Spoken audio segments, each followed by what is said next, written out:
The headlines: Bandits storm Casino University quarters, abduct 4 students.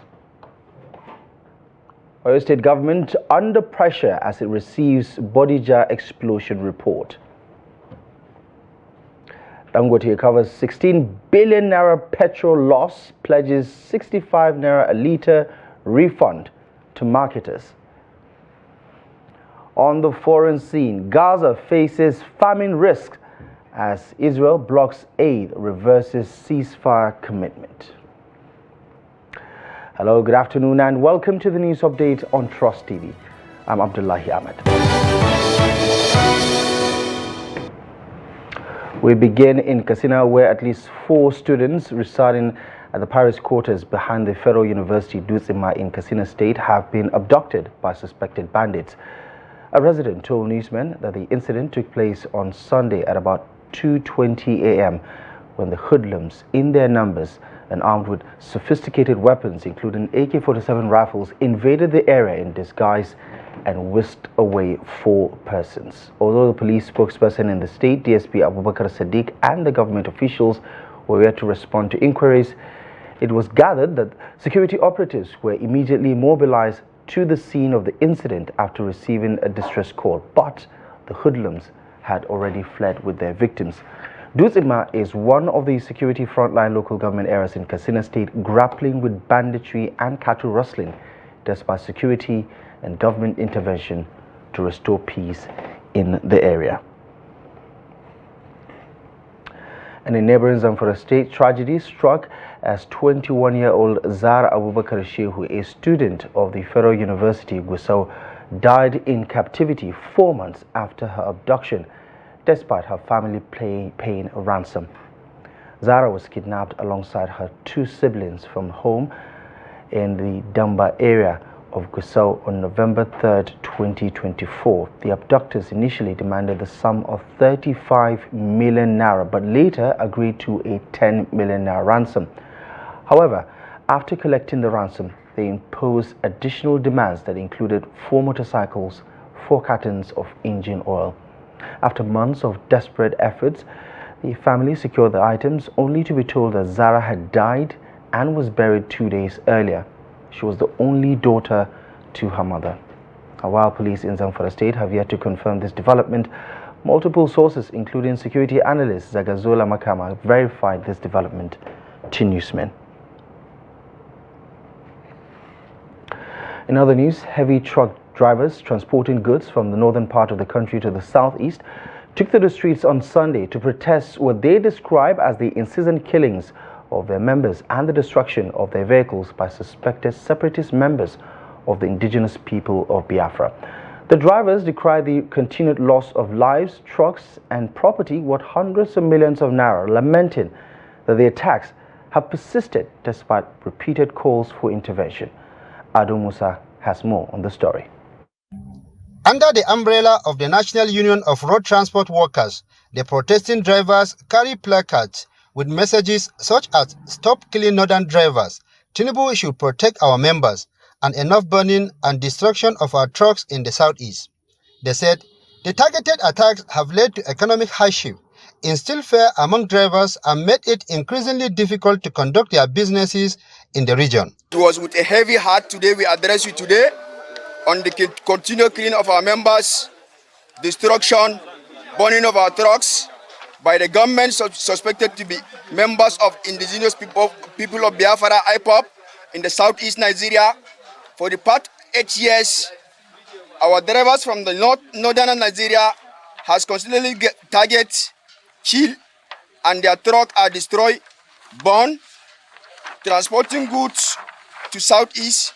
We are still trying to understand what offense have we committed to deserve this barbaric killing.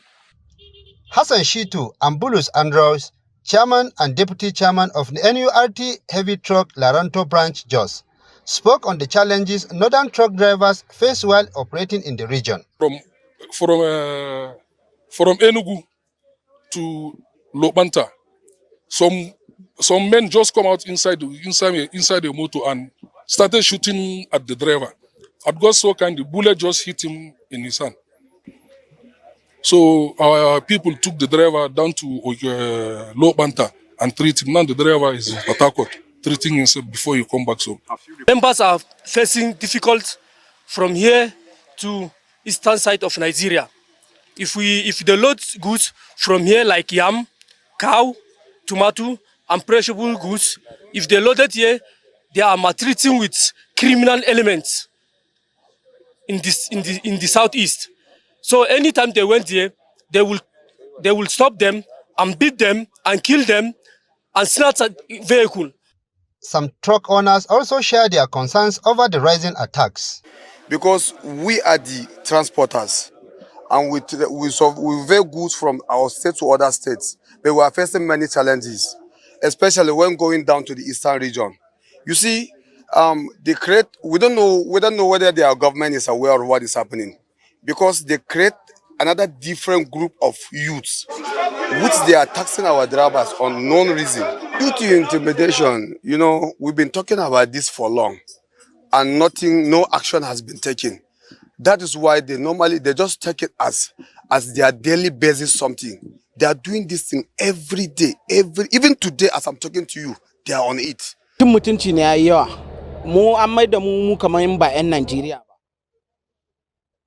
intimidation is too much. It is as if we are not Nigerians. Just last Monday, in broad daylight, one of my drivers traveling to Port Harcourt was attacked around the Four Corners area in Enugu State. Government opened fire on his truck, injuring him and damaging the vehicle. These attacks are constant. The situation is deteriorating. We call on the federal government to protect our lives as citizens of this country. The protesting drivers call for the immediate arrest of the perpetrators and urge both the federal and the affected state governments to increase security presence along vulnerable roads to prevent further attacks and ensure the safety of truck drivers operating in the southeast. Ado Musa reporting for Trust TV. In other news, the Oyo State government says it has received the report from the Committee on Management and Disbursement of the Bodija Explosion Relief Fund and has assured that all recommendations will be implemented. The government used the occasion to urge residents to remain vigilant and security conscious to prevent similar disasters in the future. Here's the report.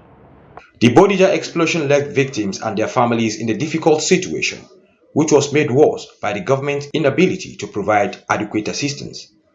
It's been over a month since the anniversary of the explosion, yet, despite the initial promises, the Oyo State government has yet to deliver the support it assured. Hope appears to be on the horizon for the victims of January 16, 2024 explosion, with the presentation of the committee report on the management and disbursement of relief funds for the families of the disaster, which observers say was avoidable. President of the Bodija Estate Resident Association, Muyiwa Bangbose, and Special Advisor to Oyo State Governor on Security, Fatai Owoseni, who are members of the committee, want support for different categories of victims while also calling for strategic measures to curb disaster of this magnitude. Your Excellency, the work of the committee has been completed, and the report that is being presented to Your Excellency this morning by the committee is in 4 volumes. Expectations is that, like His Excellency said, the implementation will be expedited. This has waited for too long, 1 year and 1 month. We believe we've done due diligence, the committee, and what we are presenting should be ready to go. Oyo State government has meanwhile urged residents not to take the issue of security for granted, while also reiterating its commitment towards bringing perpetrators of the dastardly act to justice. I want to assure on behalf of His Excellency that this report will be looked into very quickly and the recommendations therein will be implemented, because we do not have the luxury of further delay in implementation. Stakeholders hope that the government will get its act right and extend support to victims of the disaster in the shortest time possible, as many are finding it difficult to navigate this trying economic climate. And in Rivers State, Governor Siminalayi Fubara has directed heads of local government administration to assume control of the state's 23 local government councils until new elections are conducted. In a statewide broadcast, the governor ordered outgoing council chairmen to hand over by Monday, 3rd of March, citing the Supreme Court's ruling against caretaker committees. He assured compliance with the judgment despite disagreements and urged residents to remain calm while the government reviews the court's decision. Since inception, we have conducted the affair of government within the framework of our constitution, due process, and the rule of law. While we are not above mistakes, because we are humans, we believe that we have not, as a government, done anything deliberately to trample on the rule of law or the hallowed principles of constitutional governance. Accordingly, I've had a meeting with my team of lawyers, and they have assured me that the certified true copy of the judgment may be available to them by Friday, the 7th March of 2025. I assure you that upon the receipt of certified judgment, we shall study the ramification and implement them without reservation to move the state forward. Community leaders in Borno State have called on Boko Haram insurgents to lay down their arms and reintegrate into society, emphasizing the need for lasting peace in the state. Despite years of persistent attacks and abductions, efforts to enhance security through community policing continues to shape crime prevention efforts in Borno State. Trust TV's Bitrus Kurusi examines its impact in Maiduguri, the state capital. Community-based policing was introduced to curb crime and enhance security by fostering strong ties between residents and law enforcement agencies. This neighborhood watch strategy has been instrumental in protecting lives and property through timely intelligence sharing and collaboration with security operatives. Over time, the Maiduguri police and other security agencies have carried out numerous arrests to tackle crimes such as kidnapping, illegal possession of arms, and sexual violence. When we dialogue in a town hall meeting or any engagement that we have, they tend to complain to us that these are the challenges that they have in their areas. So, and from our own angle, we seek for further information, probably the miscreants who are deterring such type of crime. We easily identify their names, their houses, the location where they live, and the upsurge of the type of crime that they perpetrate in that particular area. So it has made it seamless for us to work. Like the community of Gondi, we've made series of arrests. Then it used to be the Santiago, it used to be the Malian phenomenon, and the rest. However, challenges such as limited resources and a lack of trust between the public and security agencies have hindered the effectiveness of community policing in Borno. Stakeholders believe that these gaps must be addressed to improve security outcomes. Some still don't feel they can easily lay their complaint, and even some of the police still don't find it easy to police some certain area. But we've been trying our best to see that we can cement those areas where we draw the community more closer to the police, and the police are moving more closer to the members of the public. Such as we've opened in the ending of last year, we've opened about 12 outposts. Rashin wayewa daga cikin mutanenmu cewa community policing or importance of community policing. Some members of our community are not fully aware of what community policing entails, and there's a lack of essential resources, such as patrol vehicles. Additionally, we face insufficient support, particularly from well-off individuals. The ongoing economic hardship also hinders the effectiveness of community policing. If these issues are addressed, we would encounter fewer challenges. Some community leaders advocate for an inclusive peace process, urging Boko Haram fighters to surrender and reintegrate into society to foster reconciliation and stability. my friends, those who are, maybe upset, or those who are angry, those who are in the bush, please, please, let them come into the society. Let them embrace peace. Let them come back. All these things can be, if they have problem, let them come to the government. Government is ready to, receive them, and then let us be in peace. Ba zai yiwu a ce wannan yayi mana wannan sai mun rama wannan yayi mana wancan ba zai taba yiwa ba. Peace discourages retaliation, and we don't want the peace we are currently enjoying to be disrupted. We urge the government and security agencies to continue their efforts, including negotiations, to encourage those in the bush to embrace peace and live with us as civilized people.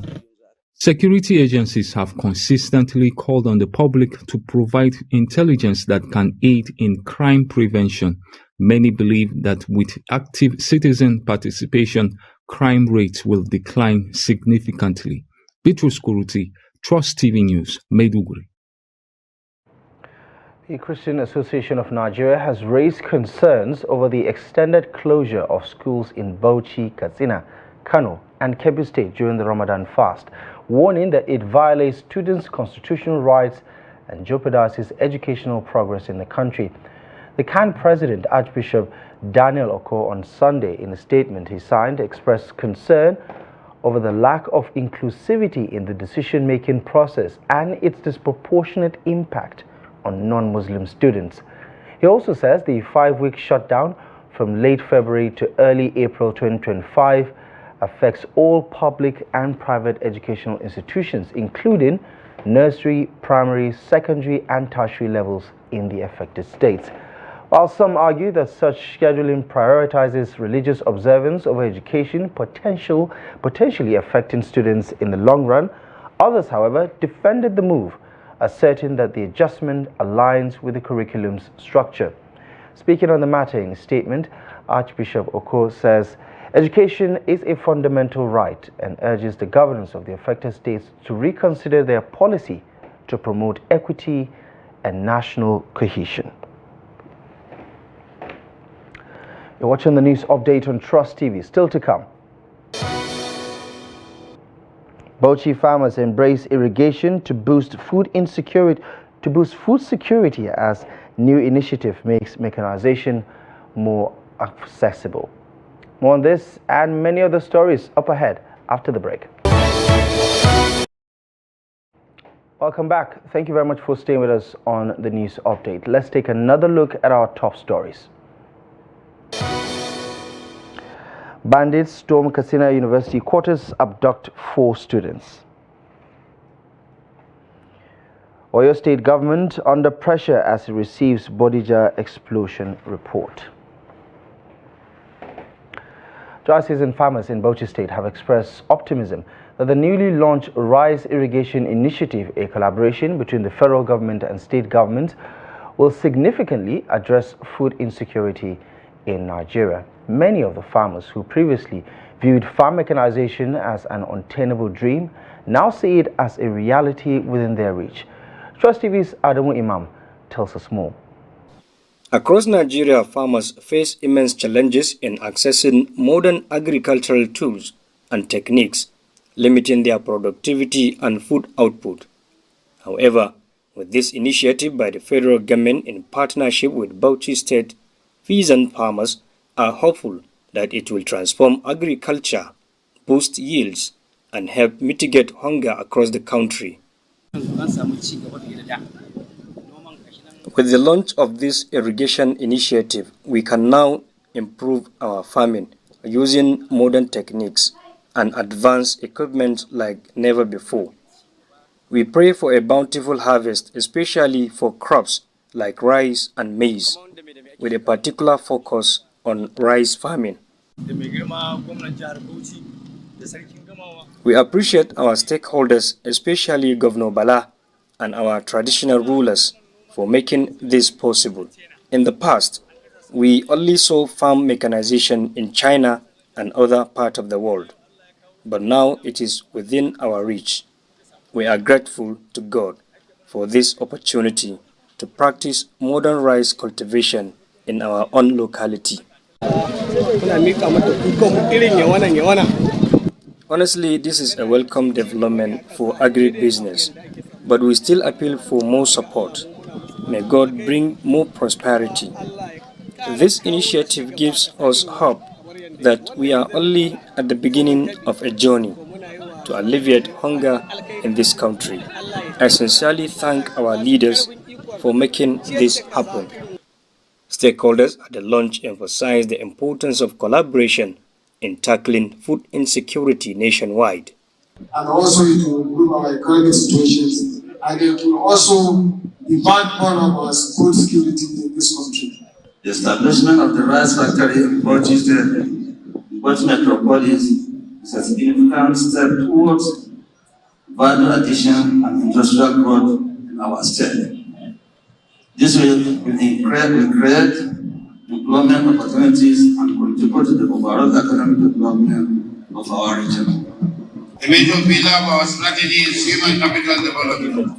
We have trained thousands of youths in modern agricultural techniques and value chain opportunities, and many of them have become successful entrepreneurs today. We are not just creating jobs, we are creating job creators, young men and women who will drive the next phase of our agricultural revolution.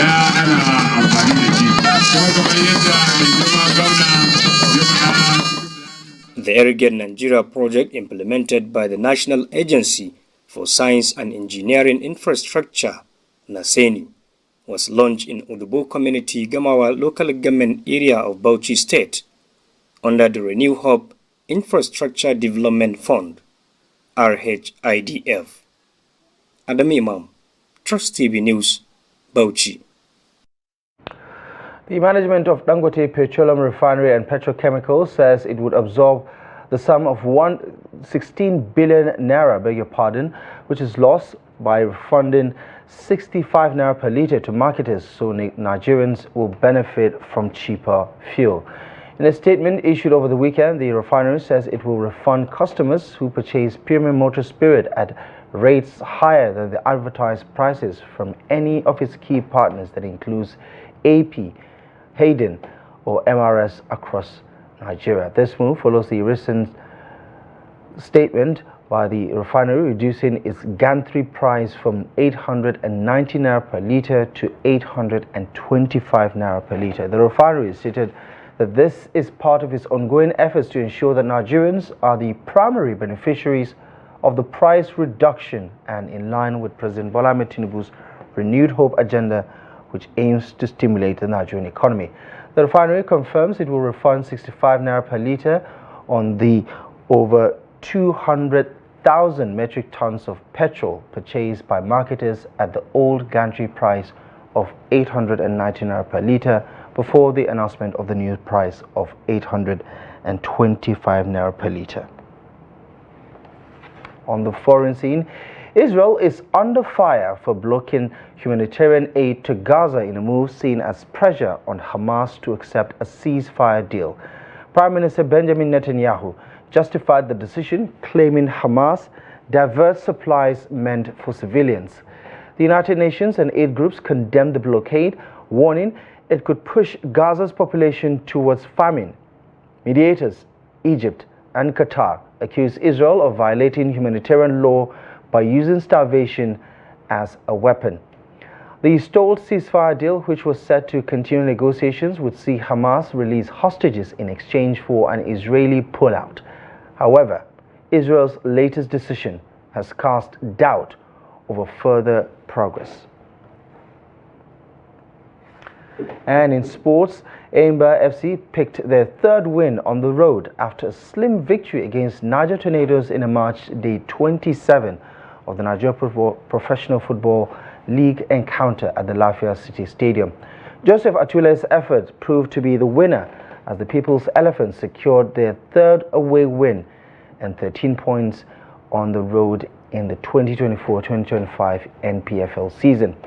In Ikene, Samson Olasupo's second half winner deep into the second half ensured that Remo Stars extended their lead to 12 points after a 1-0 win over Plateau United. Meanwhile, Abia Warriors were held to a 1-0 draw by visiting Nasarawa United Football Club of Lafia.